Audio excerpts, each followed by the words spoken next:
निमाणी को मदीने है जावना, दिलड़ी निमाणी को मदीने है जावना, मदीने है जावना वल नहीं आवना, मदीने है जावना वल नहीं आवना, दिलड़ी निमाणी को मदीने है जावना, दिलड़ी निमाणी को मदीने है जावना। मिट्टी मदीने दी शिफा साडे सीने दी, मिट्टी मदीने दी शिफा साडे सीने दी, मिट्टी मदीने दी शिफा साडे सीने दी।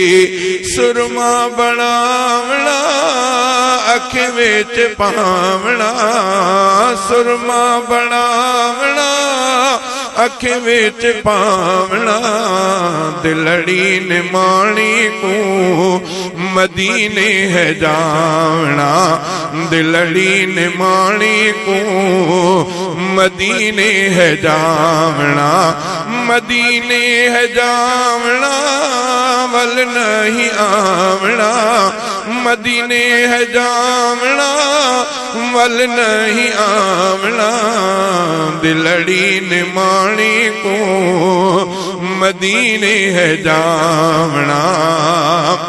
आब और मिल से प्यास न लसी, आब और मिल से प्यास न लसी, जमजम को पीवना प्यास बुझावना, जमजम है पीवना प्यास बुझावना, दिलड़ी निमाणी को मदीने है जावना, दिलड़ी निमाणी को मदीने है जावना, मदीने है जावना वल नहीं आवना, दिलड़ी निमाणी को मदीने है जावना।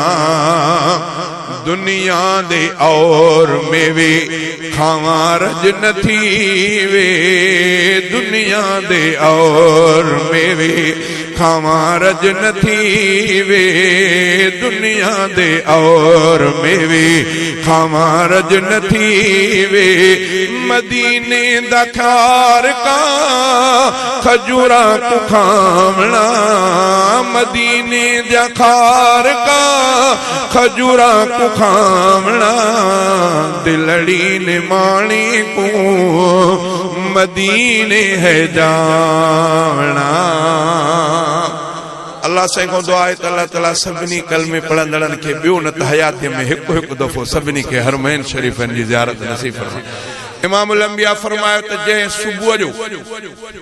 सुबुह जो मदीने पाक जूं 7 खारकूं कलमे पढ़ंदड़ मोमिन सुबुह जो 7 खारकूं खादियूं, इमामुल अंबिया फरमायो त शाम ताईं उन माण्हूअ ते न जादू असर कंदो न ज़हर असर कंदो। मदीने जी खारक मदीने जी बड़ी फजीलत ईअं रिवायत में ईंदो आहे। साईं जन जॾहिं कंहिं फीणो पढ़ंदा ईअं रिवायत में चए थो हिकिड़े दफ़े हिकिड़ो साहब सवारो मस्जिद में आयो, उनजे पेर में ज़ख़म नासूं, साईं जन फरमायो त छा? अर्ज़ कई त या रसूल अल्लाह ज़ख़म थी पियो आहे, उहो ख़राब थी वियो आहे, नासूर थी पियो आहे। इमामुल अंबिया मदीने पाक जी मिटीअ ते आंगुर लाए करे साईं जन उन ते उहा मिटी घुमाई, पंहिंजो लुआब मुबारक घुमायो। अल्लाह उन मदीने जी मिटी ऐं लुआब जे बरकत सां अल्लाह ताला शिफ़ा अता फरमाई।